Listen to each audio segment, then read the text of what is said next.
Good day, good afternoon if you're on the East Coast, good morning if you're in most of the other places where folks are checking in on this from. Welcome to this gathering for the Reformed Church Center in our ongoing colloquy on understanding theological education in the RCA.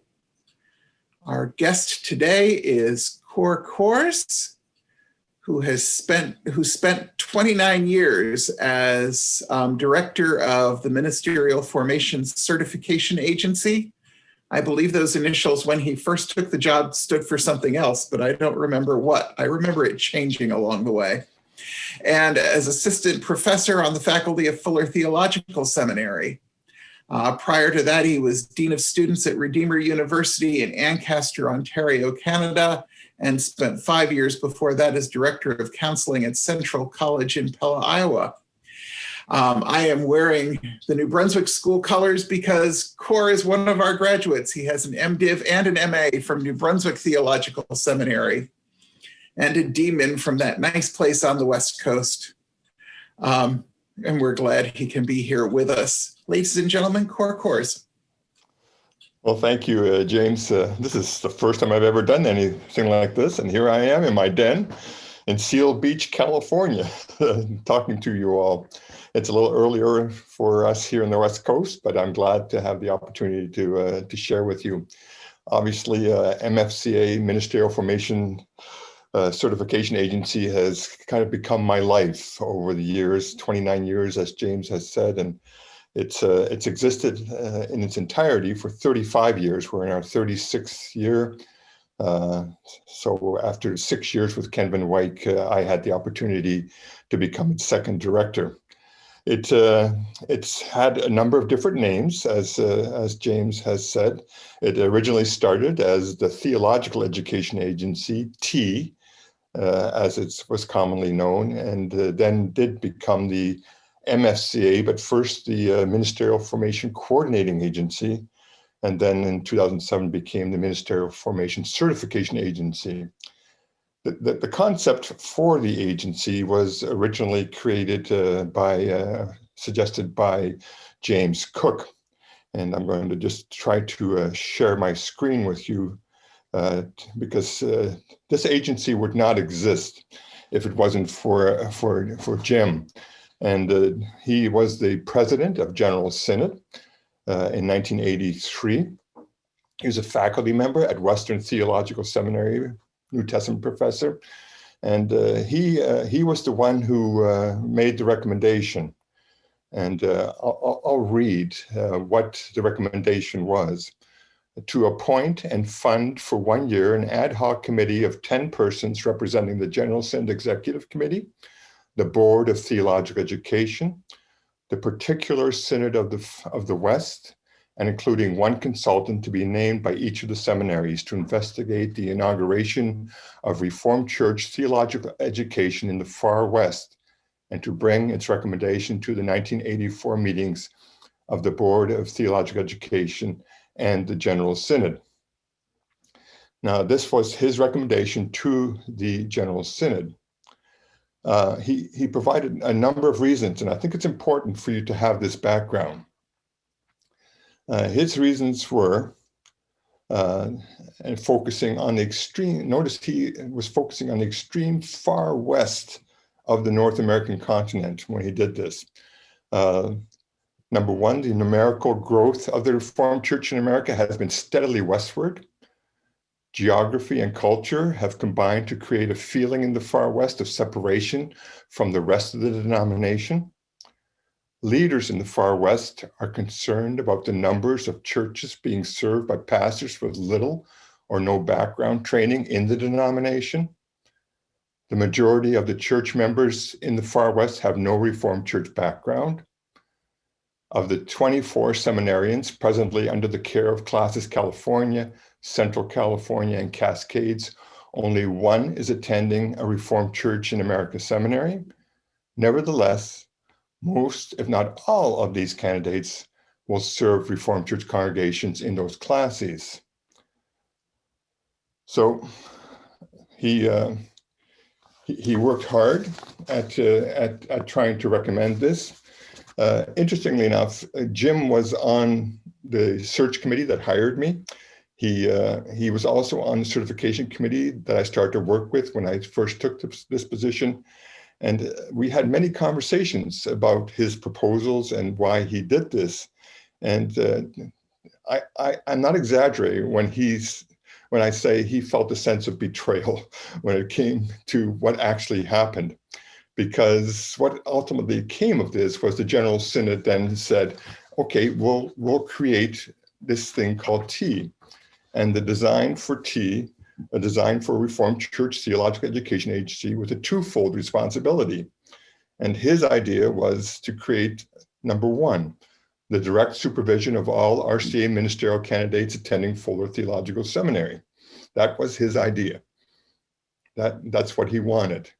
But then the General Synod and the Board of Theological Education added the indirect supervision of all RCA candidates attending seminaries other than New Brunswick, Western, and Fuller.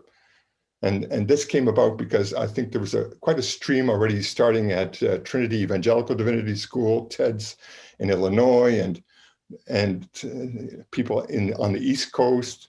And that was not Jim's idea. And he felt somewhat betrayed because his idea was to exclusively serve the far west region. So, that was kind of the start of it all.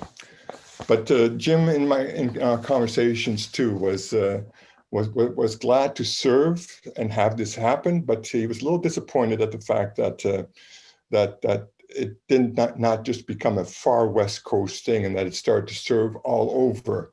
And he saw this because he loved Western Seminary. He gave his life and everything he had to Western Seminary. And to see it also start to serve Illinois, Ohio, New Jersey, Iowa, that was not quite his idea. But his reason for wanting this was the dispensation process for the professorial. He had many experiences as a faculty member at Western, where he was one of the faculty members overseeing the dispensation process for those candidates coming from the West Coast, specifically Fuller Seminary. And it was a dismal process. It was one they as faculty did not enjoy, found it to be a terrible experience for them, and the students themselves found it not to be a good experience. He shared many a horrible story with me about how poorly it went. And having experienced that time and time again, he wanted to undo that process, which he succeeded by creating the Theological Education Agency. And it was not just the professors at Western, the students who went through that process, that dispensation for the professorial, they too have told me horror stories where they felt they were that they were discriminated against. They felt like they were put through a process where they were almost bound to fail. They felt like they were not only being tested, but the seminaries where they were going, because they felt like because they had, in a sense, rejected Western seminary in their choice of seminary, that now, the faculty at Western wanted to prove that they had made the wrong choice. And even though when the faculty at Western was asked, was this true? They said, no, not at all. That's the last thing they were trying to do. And so, it's just a process that was meant not to work well.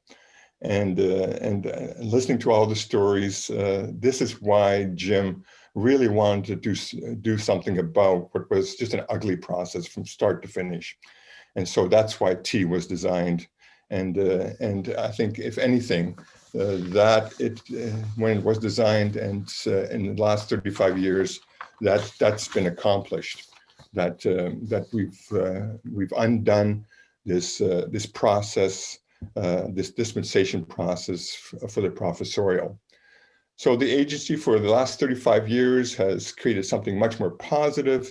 It's not a dispensation process. It's a regular, as an agent of the Reformed Church, along with the two seminaries, T, which then became MFCA, first coordinating agency, and then the certification agency, which was back to its T focus, has left a much better impression in the denomination for those who chose to go to a non-RCA seminary or who have done the process through like the approved alternate route. But all in all, the agency has served well. So recognizing that there have been a lot of important things done, the agency has over the years awarded at least 530 certificates of fitness for ministry. There are 530 ordained individuals out there who are now serving the Reformed Church, and some have left the Reformed Church, but we've credentialed, helped classes credential over 530 individuals, and the agency continues to do that to this day. The agency has been very creative. The agency went to the General Synod Council at one point and the General Synod and said, we need to do something else back in the late 1990s. And this new thing called the approved alternate route was created. And that has been a game changer as well. And so the approved alternate route was this new track, other than the MDiv route, towards the certificate of fitness. And it's really been a game changer for many individuals who, for reasons which were legitimate as far as the classes were concerned, could not, for compelling practical reasons, could not earn a Master of Divinity. And there are numerous reasons for that. Some individuals who didn't have a bachelor's degree and so couldn't matriculate into an MDiv program. Those individuals could still seek ordination through the approved alternate route. Those individuals who had an MA or a PhD, and for whom it was very impractical to go back and earn a Master of Divinity, those individuals, could use the approved alternate route. Those individuals who had an MDiv, but it wasn't from an accredited seminary, such an ATS accredited seminary, those individuals could use the AAR. So the AAR became a very useful and practical way for individuals to earn a certificate of fitness for ministry, so classes could go ahead and ordain those individuals as well. And through the approved alternate route, the agency has been able to create customized programs. And the key there is that we recognize experience. Yes, we still require that they have education, and not just education, but we set the bar at graduate level education for those individuals. And we would ascertain that the person was called, had character, competence, that they met a certain bar, that those who earned the MDiv would meet that same bar, and we would not create second-class ordained ministers. And so the approved alternate route has achieved that, and the surveys since we've been doing this since almost 2000 have shown that the individuals who have earned the CFM through the approved alternate route have served equally well as those who have earned the MDiv. One of the unique characteristics too of the approved alternate route is how we assess individuals. Recognizing that people bring many things to the table, we've used the case study method to evaluate individuals at the end of their process. So we custom design a program for individuals to take into consideration their situation, which includes their context, which includes things such as, ethnic, racial, language differences. So if a person's mother tongue was Spanish, we would offer Spanish courses. And allow them to do their work in Spanish. We would allow them to write their case studies in Spanish. we would allow them then to, because we would complete the case studies with interviews and oral exam, they would do that in their language, and we would provide a translator. So the key to the AAR and our whole program is accessibility. The whole agency's modus operandi is to make theological education, ordination accessible to individuals. And the case studies were in part designed to do that. What is key too is that, we've learned as we've gone along. So after every 2 or 3 years, after we've had experience, we survey the candidate about their experience. We survey the professors who evaluate the case studies, and when we have RCA seminary professors mostly survey the candidate, do the evaluations of the case studies, and in their area of expertise. So, for example, RCA worship. Before his death, Greg Mass did it. Call, before his death, Al Jansen was the one who would evaluate the case studies for call. And so we would have people in their area of expertise evaluate those case studies. But then we would also have them give us feedback as to how that was working. And so we would survey each evaluator, then the committee that would interview those individuals. We would survey them to see, okay, how was it working? And we would continually survey and adjust our program according to how it was working. And over time, we realized, hey, we need to make some adjustments. We're not considering the person's context. We found that we weren't considering, like the Hispanic students, that certain case studies did not fit for an individual in a Hispanic context. So we would adjust and allow their situations to be illustrated for them in their case studies. Also, we will try to keep the classes involved in the MFCA. So during the interviews, and we have interviews and examinations for AAR candidates, but for all candidates, we would have a mid-certification interview. We would invite to each person's interview a classes observer. Now that individual would not participate in the final decision, but that person would sit in as part of the interview and part of the feedback session for moral support for that individual, as well as to provide just an observer's eye. And then they would refer back and report back to the classes how that person did in the interview, and then also assist that person and be the kind of the conduit for that person's classes exams. So the MFCA has always tried to keep a constant line of communication open with each candidate's classes. And that has made a huge difference in the relationship between classes and made the certificate process, which, if you notice, it's listed under the classes section in the Book of Church Order. Not the General Synod section, but under the classes section. And so MFCA has always tried to keep a continual line of communication open with the classes, and having a classes observer as part of the interviews has helped really facilitate that part of the process. So the agency too has very much stressed the whole concept of formation. It's partially even demonstrated in the fact that we changed our name from Theological Education Agency to Ministerial Formation Agency.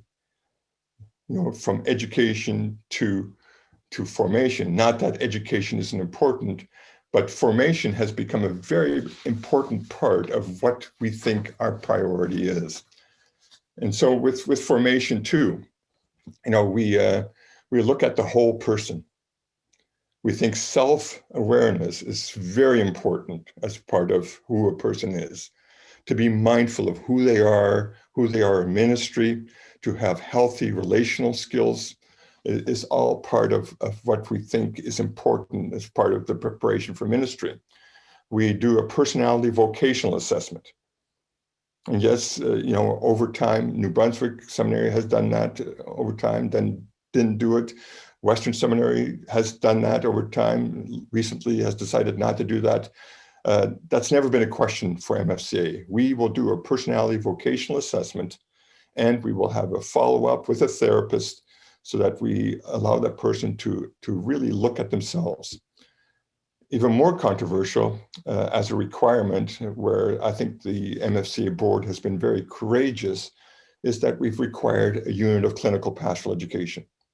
CPE is required for all candidates in the MFCA. There again, self-awareness, group dynamics, knowing how to minister in and amongst people, how to see one's shadow side as one does ministry. Those are all things that come out as individuals are involved in CPE. We've been critiqued. Why does an MFCA candidate need to do this when the seminaries don't require it? But we've continually revisited that requirement and said no, or yes, we will continue to require it.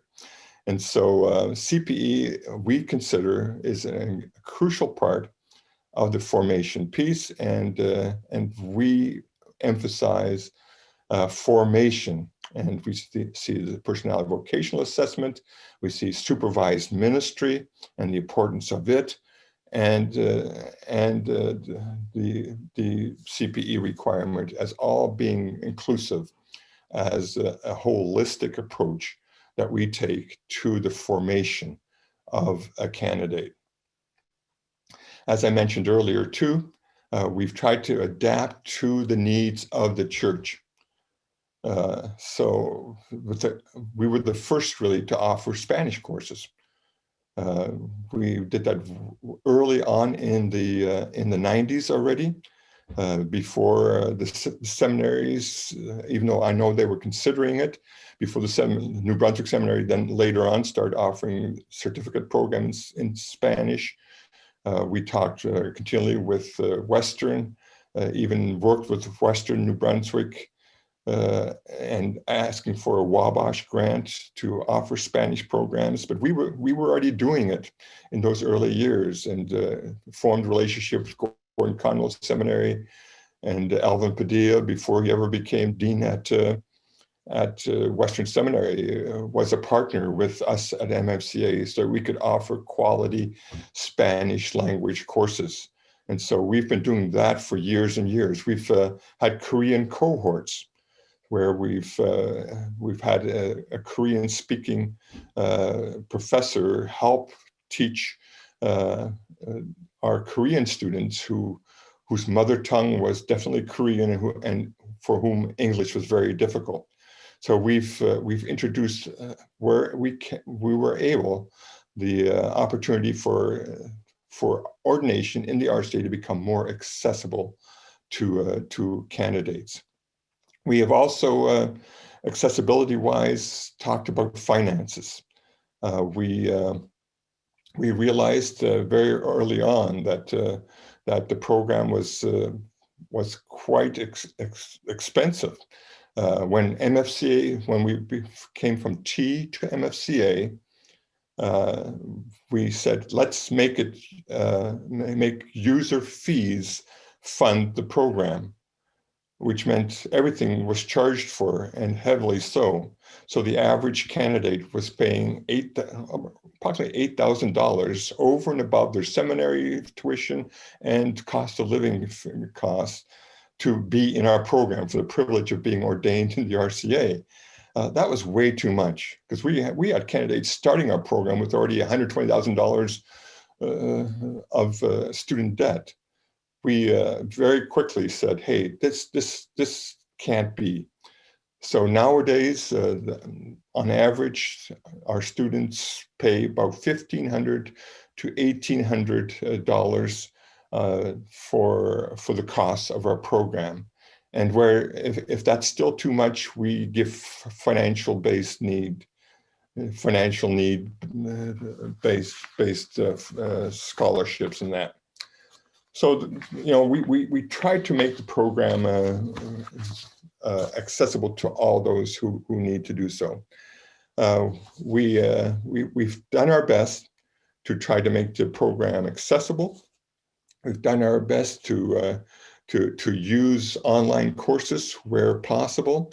We've done less and less intensives in terms of 1 week intensives where we bring people to a site.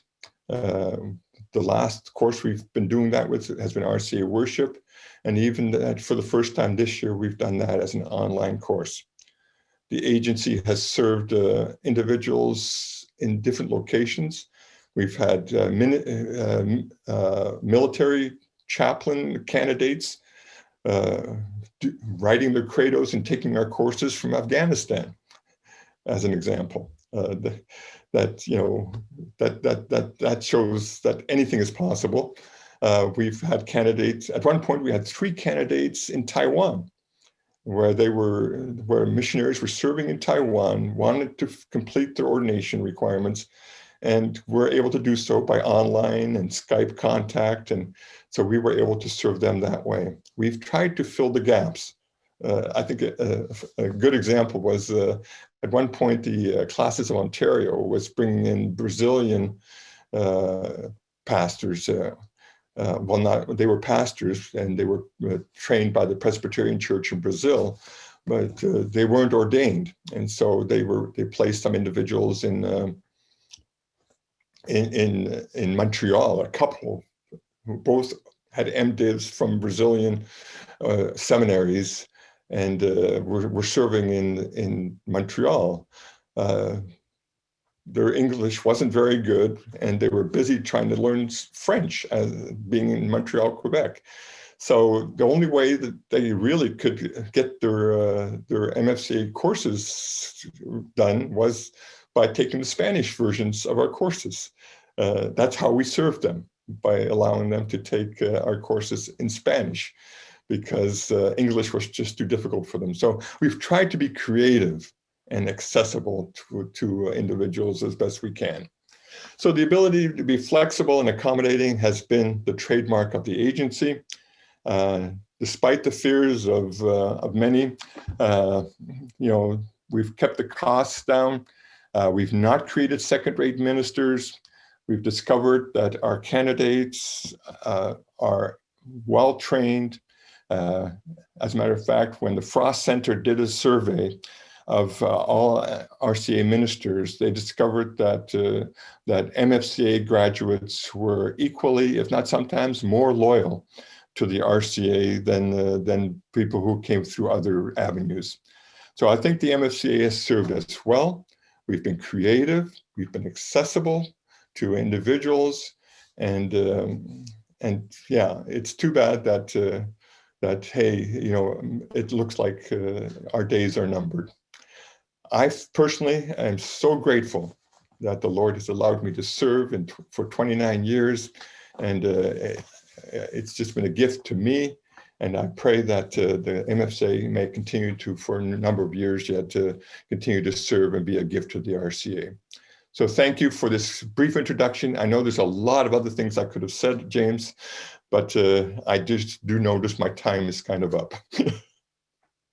Well, I'm pleased that you noticed that your time is kind of up, because we've had other folks sitting in that chair where you're sitting, well, not literally that chair, but that position during these colloquies, who have been less observant about when their time was up, and merrily went on their way.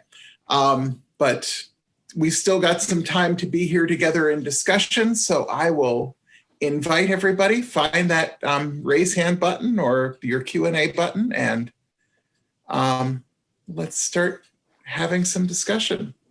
Okay, Hartmut Kramer Mills is going to be the first one up, and he can go ahead and unmute. Right. Well, thank you very much, James. Can you hear me all right? Yes, we can. Oh, that's good. Very good.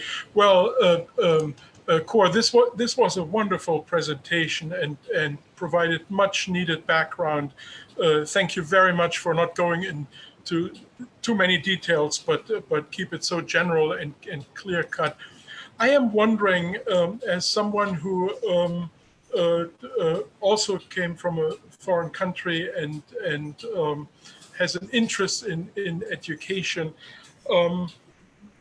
what are the reasons now that MFCA is being dismantled?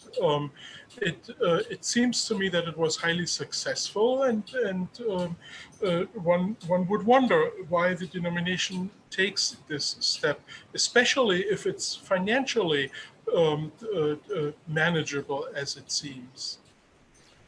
Well, the key is finances. I think that in a way, because the agency has become so financially accessible to candidates, where we've taken the onus off the candidate to come up with the finances to do the program. The funding for the program comes from the denomination and assessment dollars mostly. So most of our funding comes from assessment dollars, and that's where the pressure is on the denomination. Because of the lowering of membership, there's less and less members in the RCA, and that means less and less assessment dollars are available.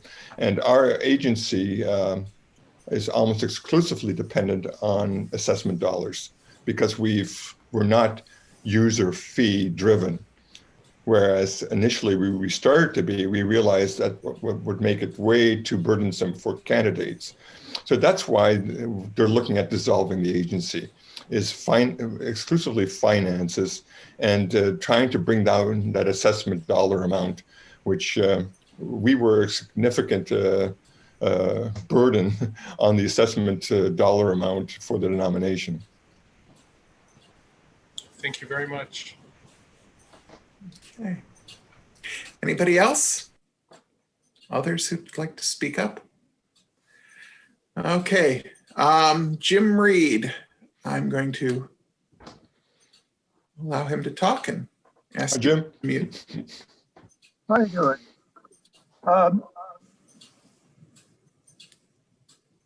First of all, I want to just thank you for the service that you have in the denomination. To do that over decades and to do it with the thoroughness that you have just described is a blessing to all of us. No matter what the future of the agency might be, I don't think anything detracts from what you have given us of your heart and soul. So that's the first thing to be said. Thank you. I wondered, how can we as a denomination, looking 5, 10, 15, and 20 years down the pike, post-ordination, what type of education is most appropriate for our clergy? You mentioned that there have been some surveys about how your candidates have been doing. I'm 50 years out of New Brunswick. I don't think I've ever participated in a survey like that. And at various times in my career, it would have been a better response than others. Have you had the opportunity to track what your graduates have been doing and what overall contributions, types of contributions you feel they have made to the denomination? And what criteria seem relevant to that task? We've tried to do some of that, and the Frost Center did do a major survey years ago, which did include a number of New Brunswick candidates, Western candidates, and MFCA candidates. recently we've asked if that would be possible again, because it's high time to do it again, I think. We have done, as MFCA, some informal follow-up with candidates where and part of that has been, some of the informal stuff has been trying to gather people at General Synods, where we've had dinners and invited people to the dinners and just had a question and answer sessions and just asked for feedback, how people were doing there. And that's obviously more informal. We've done some survey monkeys as well over the years to get people's feedback. And then just straight observation. I mean, I didn't mention it. I had written down as maybe something to mention, but we do try to follow up with our alumni over time, and we watch where people have gone, and we've where they are in ministry, and we've got people all over the country, obviously, and we've got people in key positions such as well, we've got a regional synod executive who's an MFCA grad. We've got professors, and we facilitated the ordination of professors, like at Western Seminary, Todd Billings, Jaco Hamann, the Comlines, David and Hanlun Comline. These are professors at Western Seminary who got their certificate of fitness for ministry through the MFCA. So we try to follow up with individuals like that. We've presidents of General Synod, a number of them. Lisa Vanderwall, I think, is a good example of an MFCA grad who has performed amazingly well since she was president of General Synod. She has served on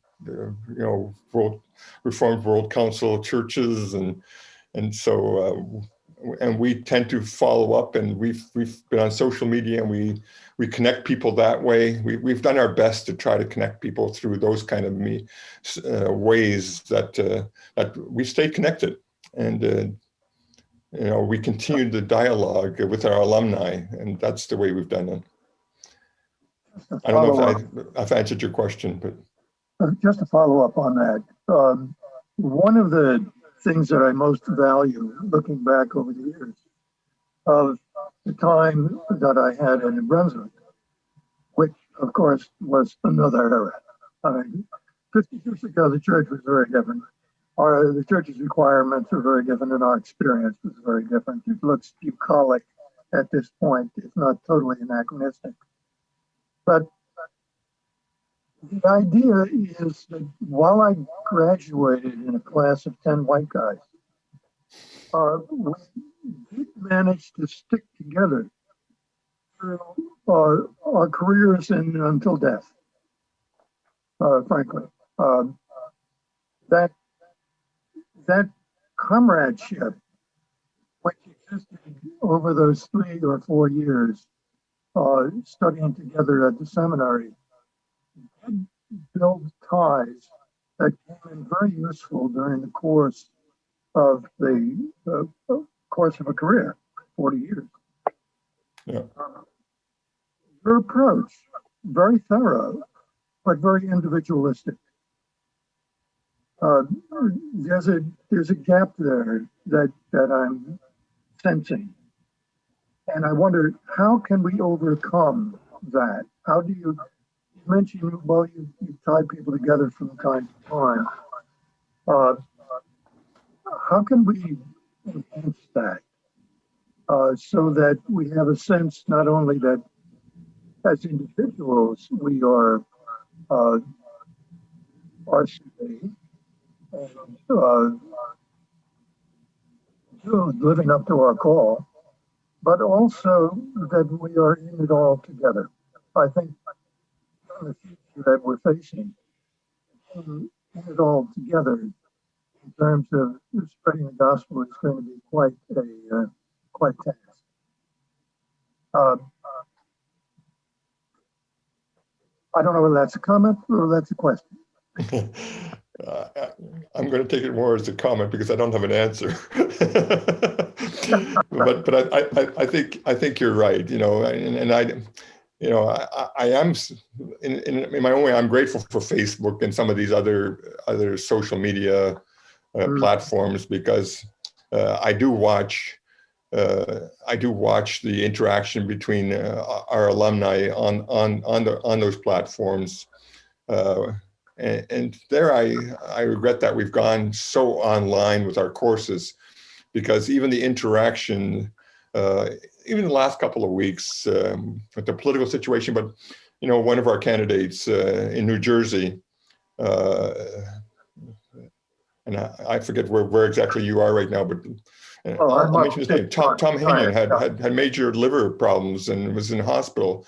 Well, to watch, the other candidates who met him at intensives, and then watch them gather around him on Facebook and offer prayers and be there for him and be concerned for him, and that really touched my heart.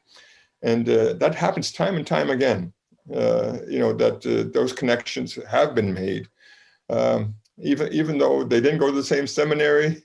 Their only connection was MFCA, and they're serving RCA churches, and every once in a while they may have touched base at a General Synod, but they do have MFCA in common, and that's how they know each other. Ivana Cousins, go ahead and unmute. Sorry, I hadn't unmuted. Oh, hi. Hello. Hello. Yep. Oh, hi. Good afternoon. Thank you so much for your presentation. I was just wondering, how long is the program? Our program, MFCA? Yes. It's a minimum of 27 months for the MDiv candidate.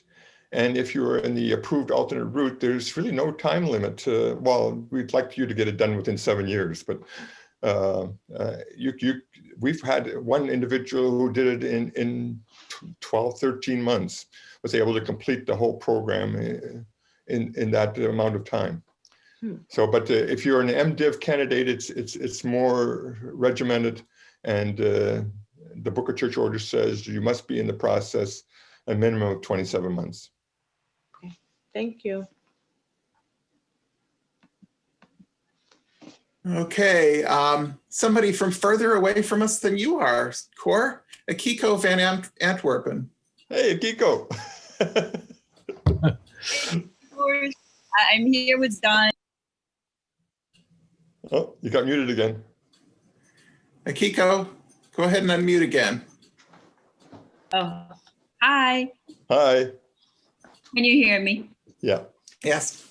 Okay. Hi, Dr. Kors. Hi. I'm here with Don. Hello. We Hi, are Don. in Japan. I do not have any eloquent comments or questions, but I just want to say what you shared in your PowerPoint, how the program has developed into to be formational, to be personable, to be accessible. I can attest that has been my personal experience, and I just want to recognize your big contribution, and I just want to say thank you. As someone from other culture who was wrestling with a sense of call, I think I still remember the first time Don and I met you at the hotel in the lobby, and we just kind of exchanged story, the way you approached us, the way you try to understand us like a good case study in a very good way. Anyway, those things really helped me to continue to wrestle with a sense of call. And so I just really want to recognize and really appreciate all that MFCA has done for me and Don. So thank you. Well, thank you.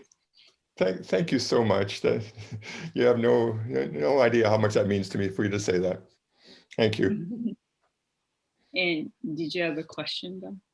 No, I really wanted to make the same affirmation as the white guy who went the straight route through MIFCA. We've got two alums here who just couldn't appreciate the program more and can't imagine what might come next for this program. And I hope that things go well, and I pray for this program, because it has been a real godsend to the both of us. and to many others. Thank you, Don, and blessings on you guys and your ministry there in Japan. Are things going well there? They're going. Wrong question. It's a ministry. We are learning all the aspects, all the aspects that ministry brings. Yes. Amongst COVID, while COVID goes on, right? Exactly. Bob Anderson, go ahead and unmute yourself. Hi, Cor. Hi, Bob. Long time no see, and I wish you the best in your days and years ahead. Thanks, Bob. I especially appreciate your having mentioned that you continue to keep a basic unit of CPE as a requirement, because that's such a strong ally for individual formation and formation in community, intensive understanding of oneself. So good for you. That probably was I know it was a fight early on, and probably continued to be a challenge. It does. Yeah. It does, but we're sticking to our guns. I'm sorry? It does continue to be a challenge, but we're sticking to our guns. All right. Well, that's a good image. Verlin Hemmen is always, he still serves on our certification committee, and he's always keeping us strong in that regard too. Okay. And probably I shouldn't use the word sticking to our guns. Now that I think about it. It's okay. It's in the air, as long as it's in the holster. Okay. Yeah. My question has to do with if you would comment on the contribution that you have made, because I knew this was early on a very important one, of giving women seeking ordination an opportunity to have a relationship with the RCA that would fit their life situation and cultural challenge. So just a comment or two about how MFCA T and then MFCA worked with women and what you learned. Yeah, well, it didn't, it's always been, MFCA has had less of a percentage of women than the seminaries have had. And that's, that has always been kind of a concern on my part. But for me personally, as the director, it's also been a priority to help facilitate women and their journey towards ordination. The thing that helped me especially was, before I ever became director, I served for 6 years on the Commission for Women in the RCA, and walked with a number of women who really helped me understand what the journey was like.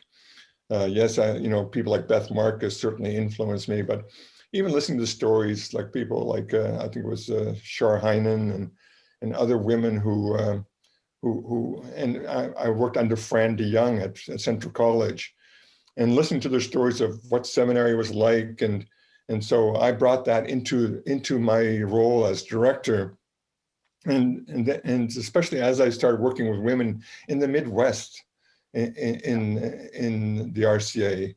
Wow, and to this day, it's really difficult for women in the Midwest to respond to a call to ministry, and that's where I've tried to go the extra mile to support them, to help create supervised ministry situations for them, because they're hard to find. And that's where the MFCA, as director at least, I've tried my best to help create at least space and safe space for these women, but it's not been easy, and we've got a long way to go, I'm afraid. And I think especially of the women, it's all over the country, but my heart goes out especially to those in the middle part of the country, where even once their program's complete, they're examined by their classes, then to get a call to actually become ordained is still a hurdle that they can't get that call to even be ordained, and we've got a long way to go there yet. And you know, we've done our best, but on that count, we're not there. That's one disappointment, that we've really not been all that successful, not as successful as I would have hoped to have been. On the East Coast, we've done better. On the West Coast, we've done less, even less. You know, it's just, I guess you've just pointed out something that probably saddens me over my 29 years. That's been one of the more difficult things that we've had to face. I sense that, you know, from over the, it's 3 decades that you have done so well to bring people to the threshold. And then there's the challenges within our denomination to face. So that, you know, getting folks to the threshold has been the reason why you have such success. Yeah. No, thanks for asking that question, because I probably should have put that as part of my presentation too, that's one area where we still have a long way to go. Yeah. Thank you. Yeah, thank you for bringing that out. Thank you, Bob. Brad Lewis has been very patient.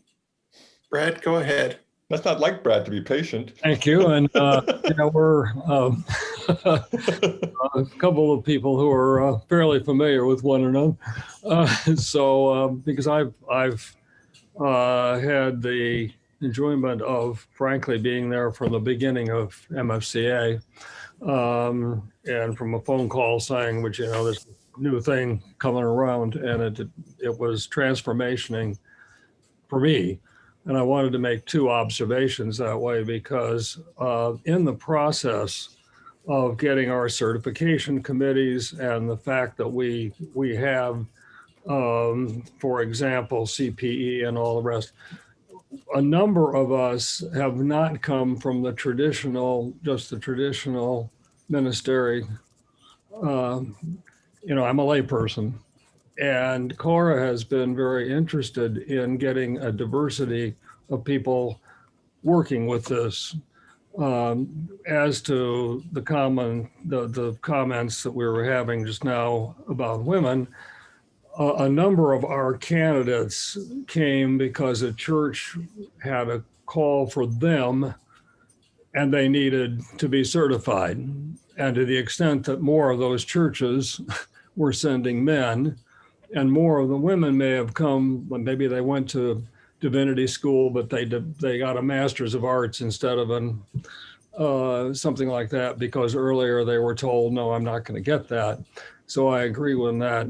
But there's some real irony to me, because T was really owned by the West Coast.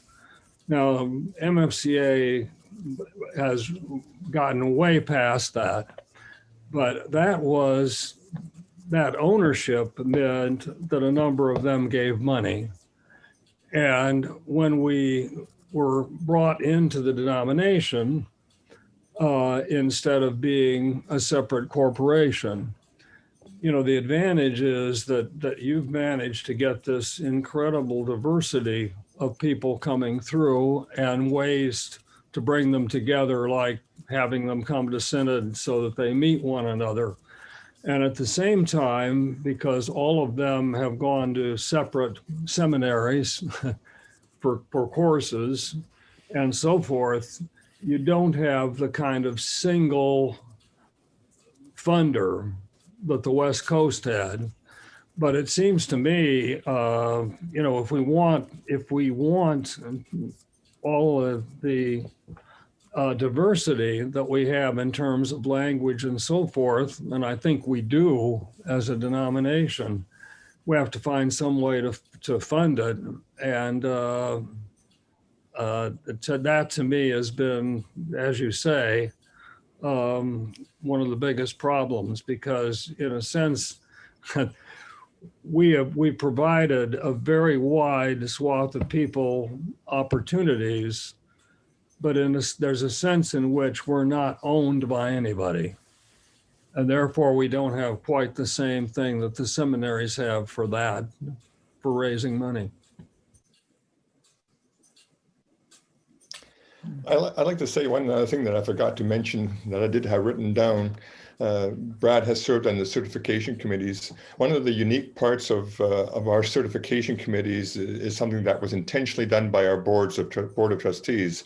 Is when we went to T and MFCA, our certification committees are made up of 3 offices: General Synod Professors, Ministers of Word and Sacrament, and Elders. This is our faculty that makes the recommendation to our board for the certificate of fitness for ministry. It involves those 3 offices, not just professors. And I think that makes us more ecclesial. That involves the offices of the church more. And that was intentionally done to show that, hey, this is a function of the church.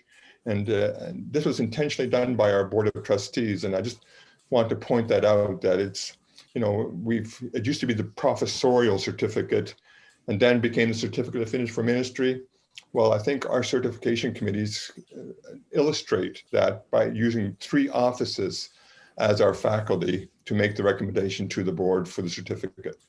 And I would say that I was formed by MFCA, even though I'm not a pastor, by meeting people I never would have met without being in that context. And that's the other side of this, is that actually for a number of us who are elders, we have a much broader group that we actually interact with.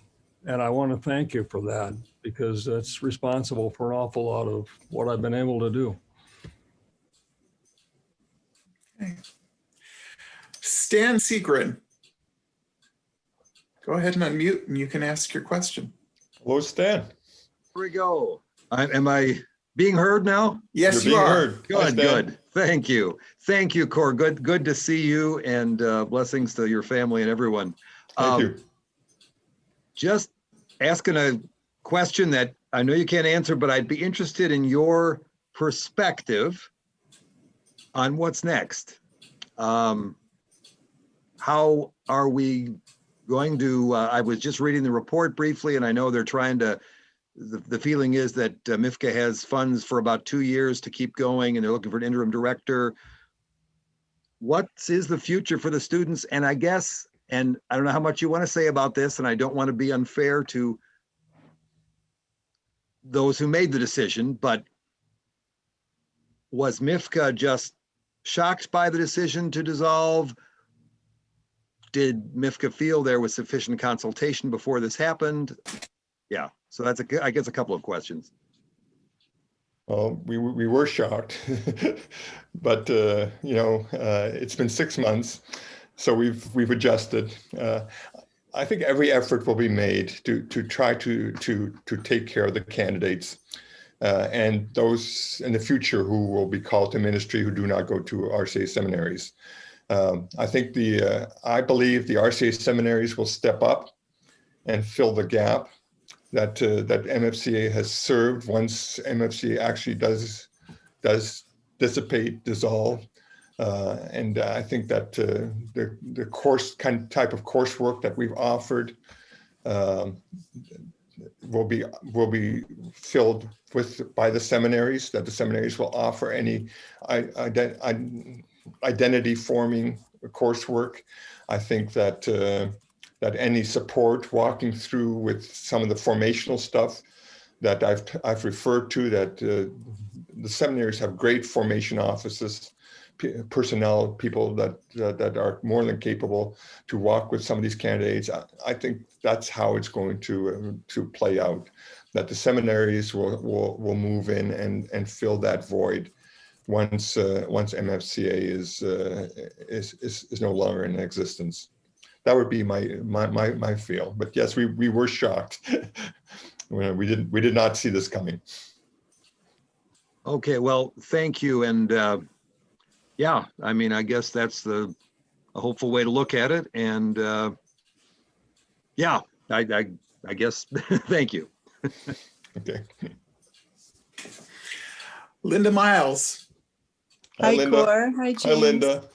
Hi, Cor. Hi, I have Linda. the same question as the two previous callers, is what's next for students like myself, like the two women who are in MFCA now. Just how is it going to happen for them? Where my students are is about 3 hours north of New Brunswick Theological Seminary. It's a tough commute. My commute was 2 hours. Right.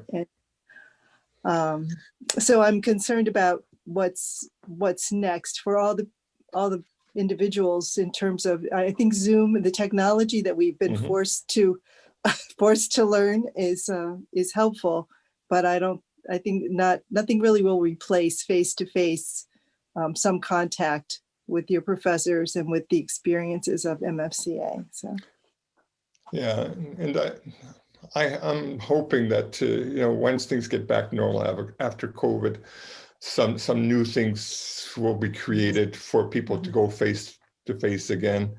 As far as MFCA, the staff that's there, Kelly and Amy in the office too, will I think there might be even more than 2 years financially if available.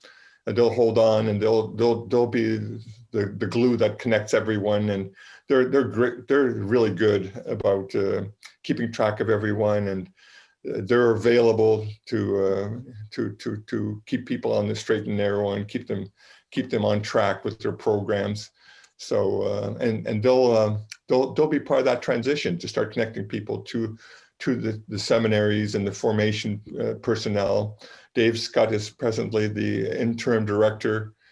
He's available part-time.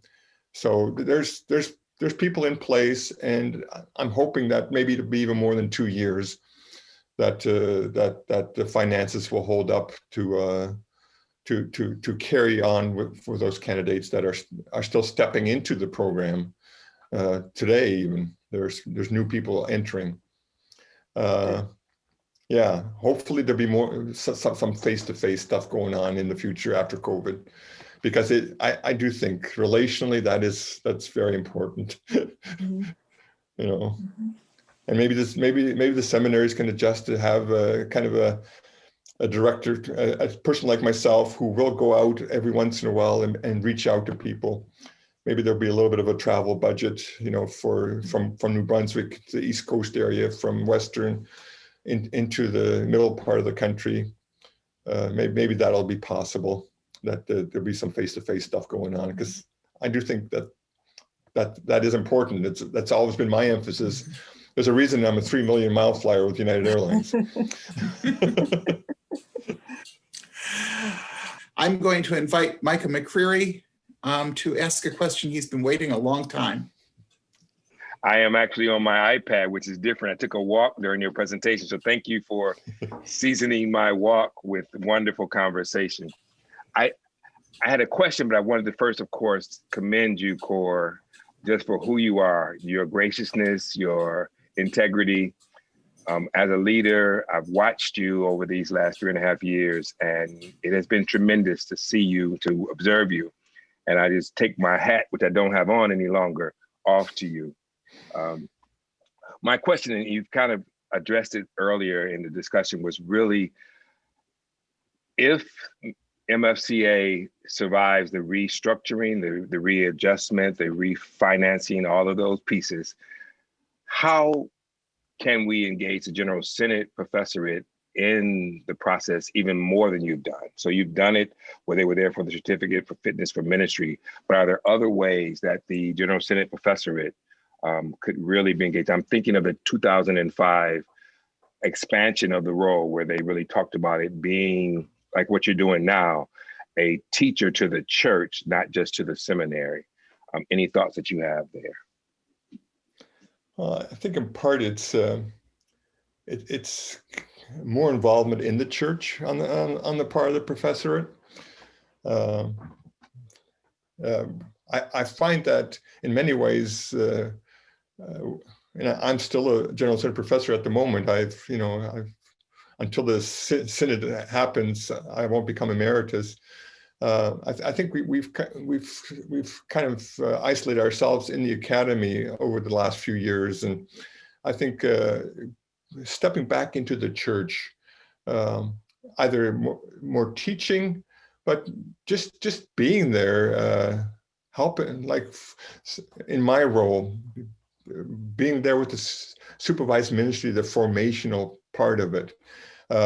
Experiencing, maybe preaching more in churches, but walking alongside of candidates as they do their supervised ministry, observing them, and I think we need to continue learning as professors of what's happening in the church. The church is so different. I'm about halfway through Brian McLaren's new book. Faith and Doubt, or the title's something like that. It's on my iPad, so I don't have a cover to look at.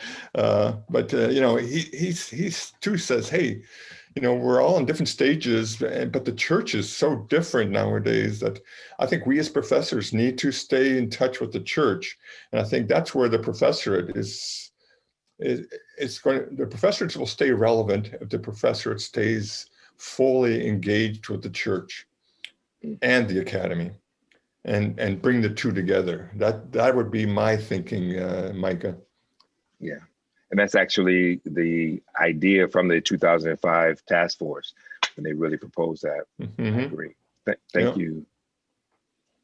Thank you, Cor.